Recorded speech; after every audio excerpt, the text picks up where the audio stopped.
আসসালামু আলাইকুম ইয়া রাহমাতুল্লাহ। এই পৃথিবীর বুকে কিছু মানুষ রয়েছে যারা কিনা মানুষ নামের পশু বললেই তাদেরকে চলে।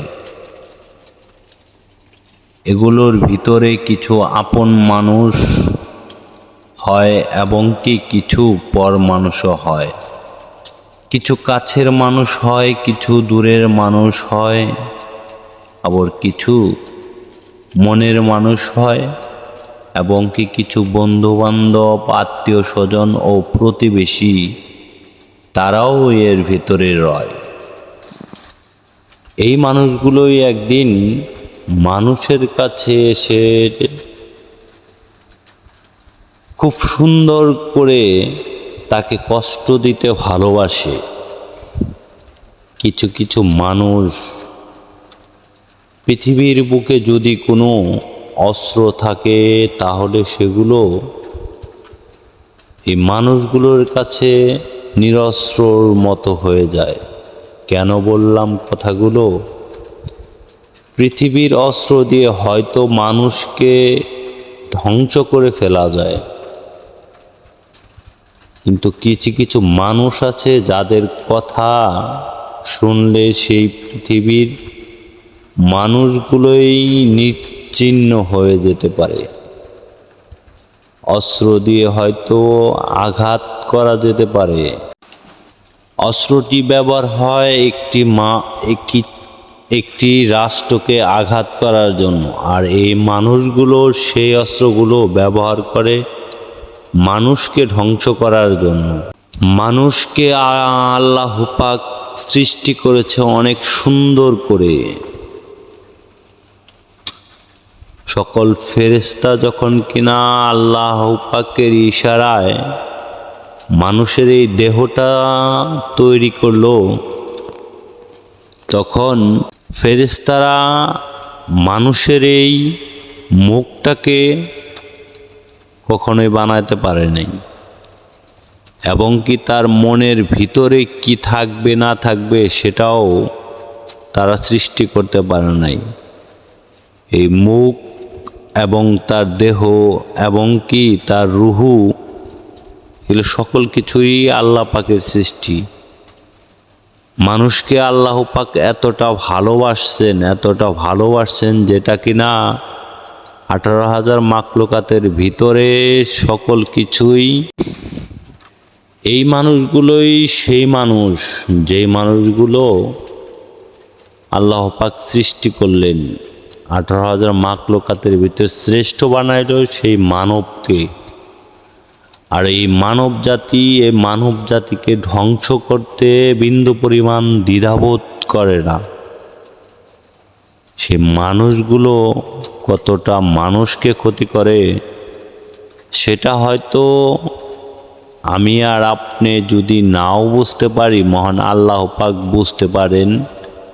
সেজন্যই তার কিছু বান্দাকে সে তার নিজের হাতে সকল বিপদ আপদ থেকে রক্ষা করেন। মহান আল্লাহ পাক ছাড় দেন, কাউকে ছেড়ে দেন না। সুন্দর এই পৃথিবীটা আমাদের রাখার জন্য সৃষ্টি করেছেন মহান আল্লাহ পাক। আর এই পৃথিবীতে এসে আমরা কত লোভ আর লালসায় যে পড়ে যাই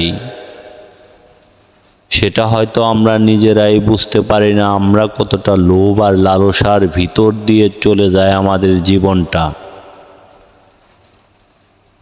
কারো টাকার লোভ, কারো নারীর লোভ, কারো গাড়ির লোভ, কারো বাড়ির লোভ, কারো ধন সম্পত্তির লোভ, কারো ক্ষমতার লোভ, কারো নারীর লোভ। এই সমস্ত লোভগুলোই আমাদেরকে ধ্বংস করে দিয়েছে। আসলে আমরা কেউ মহান আল্লাহ পাককে পাওয়ার জন্য যে লোভ লালসা সেটা কেউই করি না। হয়তো সময় ফুরিয়ে গেলে, শেষ হয়ে গেলে, শেষ সময়ে এসে আমরা বুঝতে পারি আমাদের সময় হয়তো শেষ হয়ে গিয়েছে, এখন আমাদের আর হয়তো এই দুনিয়ার জমিনে এখন সময় নেই। এখন আমাদের রবের কাছে ক্ষমা চেতে হবে। রব সকল কিছুই মানুষের সহ্য করে বসে থাকে। যখন কিনা এই পৃথিবীর সৃষ্টির কুলের মাঝে মানুষ মানুষের সাথে বেঈমানি করে, তখন তাকে বেঈমান বলা যায়। এই মানুষগুলো যখন কিনা আল্লাহ পাকের সাথে বেঈমানি করতে যায়, তখন সে নিজে নিজেই একা একা অপরাধী হয়ে আল্লাহর দরবারে চলে যায়। আল্লাহ পাক তখন হয়তো মনে মনে বলতে থাকেন, হয়তো মানুষগুলো কতটা স্বার্থপর হতে পারে। যেই সময়টা তার যৌবন বয়স ছিল, তখন তারা আমার ইবাদত করেনি, অথচ আজ তাদের এই যৌবন বয়সটা শেষ হয়ে যাচ্ছে, তারা আমাকে এখন আসছে ইবাদত করার জন্য। আমার মহান আল্লাহ পাকের কাছে লাখো লাখো কোটিয়া শুকরিয়া জানাই, যেন মহান আল্লাহ পাক আমার সমস্ত গুনাহ থেকে যেন মাফ করেন। আমার যত চোখের গুনাহ, মুখের গুনাহ, মিথ্যা কথা, সগীরা গুনাহ, কবিরা গুনাহ, সকল গুনাহ থেকে যেন আমার রব আমাকে মাফ করেন। এই পৃথিবীর মানুষ যে কতটুকু স্বার্থপর হয় সেটা বোঝা যায়। যাকে আল্লাহ অনেক ধন সম্পদ দিয়েছেন, তাকেও আল্লাহ পরীক্ষা করেন। মহান আল্লাহ পাক যাকে কিছু দেননি, তাকেও আল্লাহ পরীক্ষা করেন। তবে মহান আল্লাহ পাকের কাছে মাঝে মাঝে এতটা খুশি হয় মনের ভিতরে, যাদের ধন সম্পদ আছে না, তারা এই ধন সম্পদগুলোকে আঁকড়িয়ে বাঁচতে চায়, কিন্তু তারা কোনো সময়ই চিন্তা করে না যে এইগুলোর হিসাব একদিন মহান রবের কাছে দিতে হবে। আমার দিনের নবী করিম সাল্লাল্লাহু আলাইহি ওয়াসাল্লাম তিনি একবেলা খাবার খেলে তার আশেপাশে বাড়িগুলো 40টা বাড়ি ঘুরে দেখে এসে সে খাবার খেতে বসছেন। খাবারের সময়ও সে মহান আল্লাহ পাকের কাছে শুকরিয়া জানাইছেন। আর আমরা কিছু সম্পদ হলেই আমাদের লোভ আর লালসা দিয়ে মনের ভিতরে ভরে রয়েছে।